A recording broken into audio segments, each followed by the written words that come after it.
Hey guys, how's it going? This is the Bald Metal Nerd coming at you with the final video in my Beginner's Guide to Great Audio series. We've reached the end, right? And we're basically going to go over cables because I feel that in a lot of ways, this is the least important part of a good audio setup, but it is the final part of the chain, right? Because when Grant originally asked me, you know, how do I make sure there's no weak links in the audio chain? If you follow the advice that's been in every single one of these videos up to this point, and including this one, if you follow that advice, there will be no weak links in the chain as far as what's on your end, right?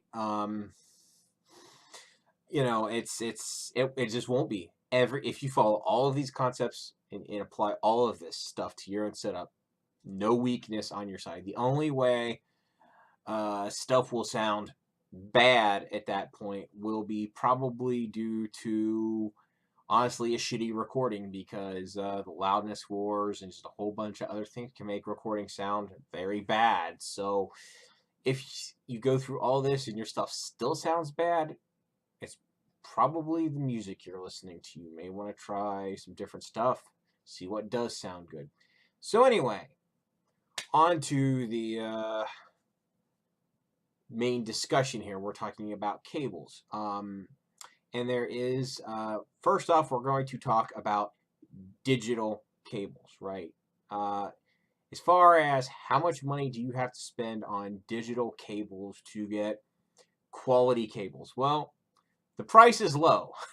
You know how if you go into Best Buy or any other electronic store and you see Monster high quality HDMI cable and they're like $50 or some shit? No, don't spend $50 on an HDMI cable. This one meets the latest specs. It's good quality. It's 6 feet and it's under $5. Right? So that is example number one, right? Let's see what else we got. Oh yeah, if you're listening to a, do yourself a favor, don't buy an audiophile Ethernet cable. That's stupid. Buy one of these instead. Moving on, USB cable. How much do you have to spend? This much. Are we starting to see a pattern here? Basically, when it comes to digital, as long as a cable meets specifications for whatever you're connecting, it will work. With a digital connection, a digital cable, it either works or it doesn't. It's that simple. Now, you may want to pick up a different cable than whatever your equipment came with. Maybe you want a longer cable or a different connector or whatever. Those would be reasons to get different digital cables. Or maybe you want something more durable than whatever it came with, or maybe you like the appearance of another. But there are reasons to get other cables, but elevating sound quality is sadly not one of them with digital type of cables. Period. It's just that simple. As long as something meets specs and it transmits data, you're good. The cable itself is not going to introduce noise or any such other thing because, well, it's digital. Moving on.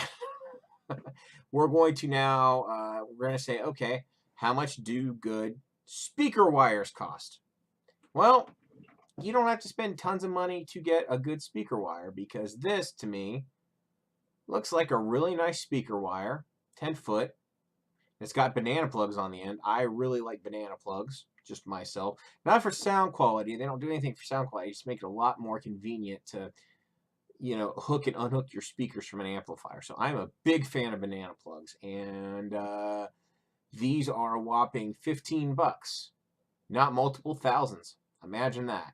So yeah, there's that. What about a good, 3.5 millimeter to double RCA, 6 foot? Oh, look, $3. Has good connectors.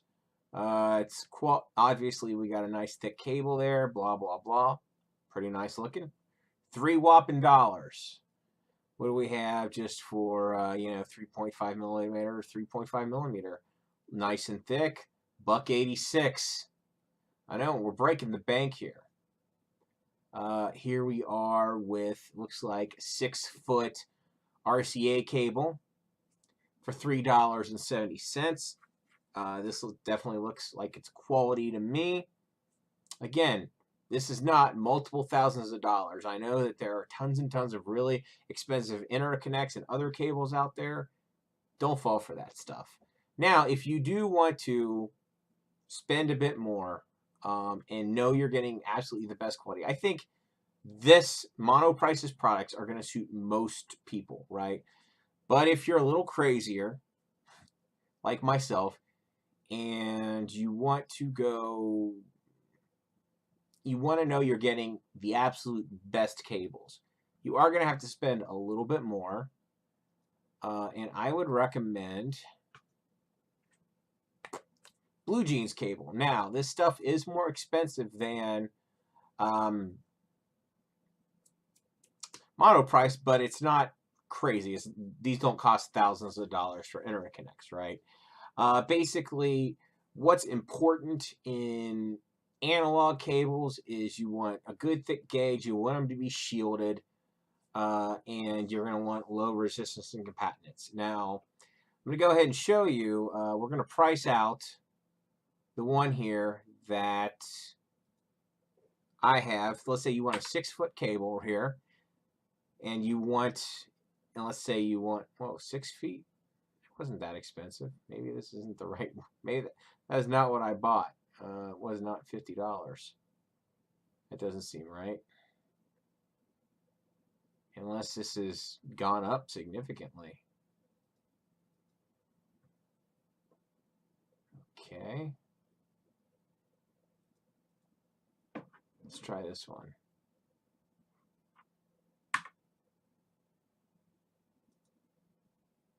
Oh, they've raised their prices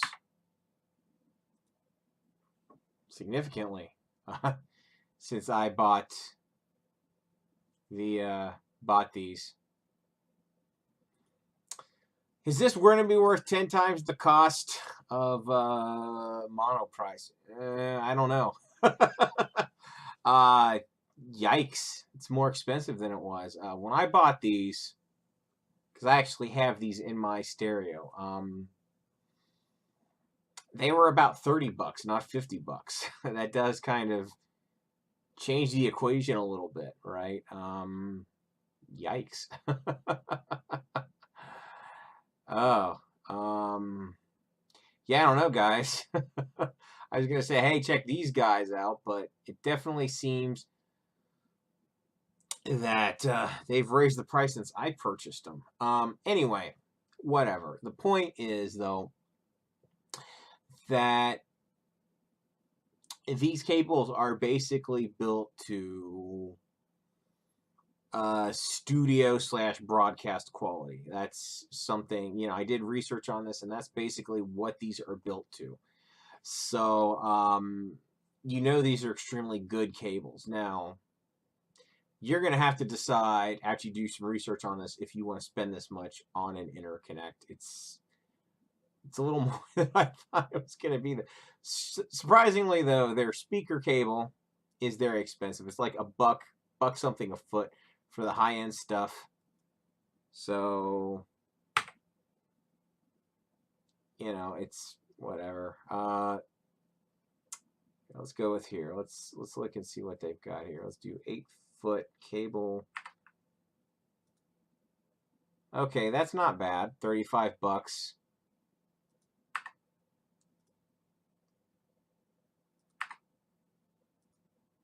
Well, not cheap, but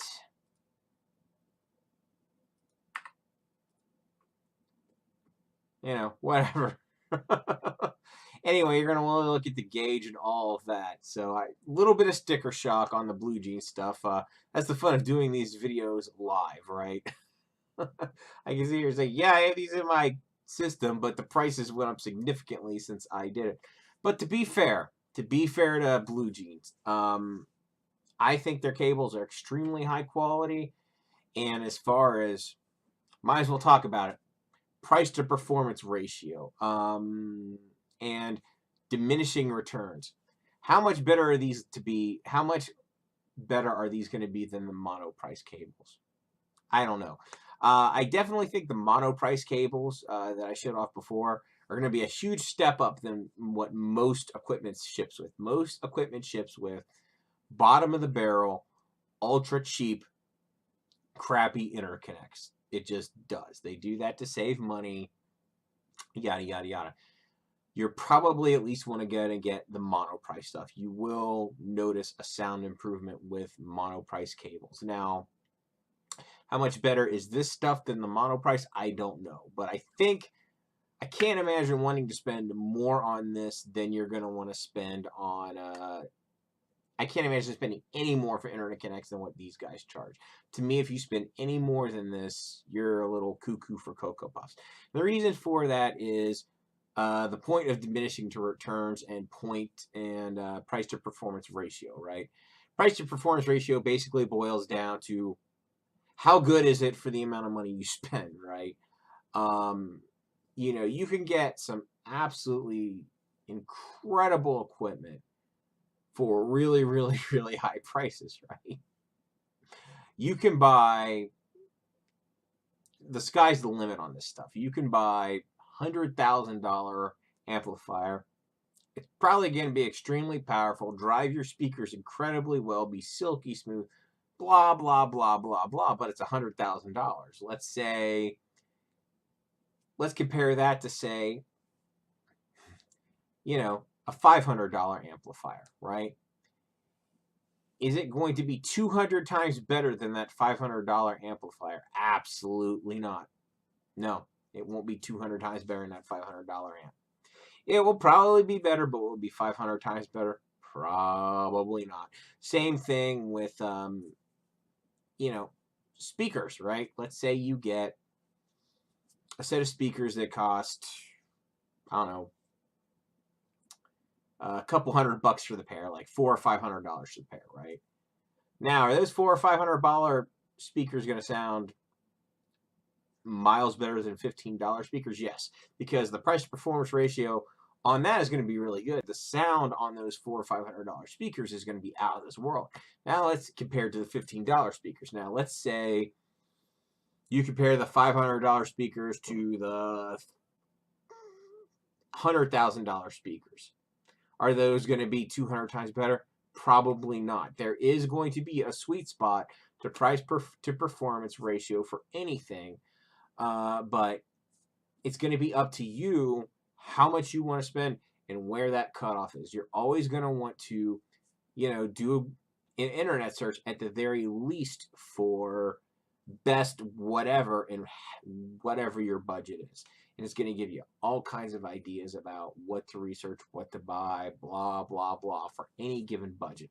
That's usually how I do it. When I'm looking to purchase something, I will scour the internet for information about stuff that is good to buy, because sadly, in this modern age, it's really hard to test a lot of equipment next to each other. It's just not easy to do. So the internet is going to be a great source of information about what to get in a particular price point, right? It's just going to be an excellent resource. So, what do I think of, I guess lastly, we're going to talk a little bit, before I conclude, we're going to talk a little bit about accessories and tweaks. One thing that is talked about is, like, I mean, there's all kinds of things. You know, things like cable lifters, right? Lifting, you know, there are things you can buy that will lift your speaker cable off the floor. Do yourself a favor. Don't do that. It's a total waste. Or if you want, put them up on a cardboard box, see if it makes a difference in sound. It probably won't. Now, something that I don't think is totally unreasonable, if you can, you know, not have your cables look like mine look like trash. If you can actually route your cables in a nice clean way, or find something that maybe separates the cables a little bit better or whatever, it's probably not a bad idea. It might prevent noise and crosstalk on some of your cables. Not a terrible idea. I don't do it. Maybe you should. There are definitely, you can really go down the rabbit hole on this, and there's all kinds of tweaks you can do that are very low or no cost that go beyond what I've talked about. The point is, if you really get into this, go nuts. There's all kinds of information out there just waiting for you. And that pretty much brings us to the end. I know I covered tons and tons of topics in this video series, and I barely scratched the surface of most of them. If you want, to anyone who wants more information on any topic that I covered, just leave a request below on any video I made. If you want to actually see me deep dive into something, I'd be happy to do it if I have the knowledge, right? I'm not, so that's pretty much going to wrap this up. If you've watched all of these videos, I greatly, greatly appreciate it. I hope it was educational and useful to you. But that's it. As always, if you like this, thumbs up. If you hated it, thumbs down. Share, subscribe, all that fun stuff. Thanks so much for watching. I will catch you guys in the next video.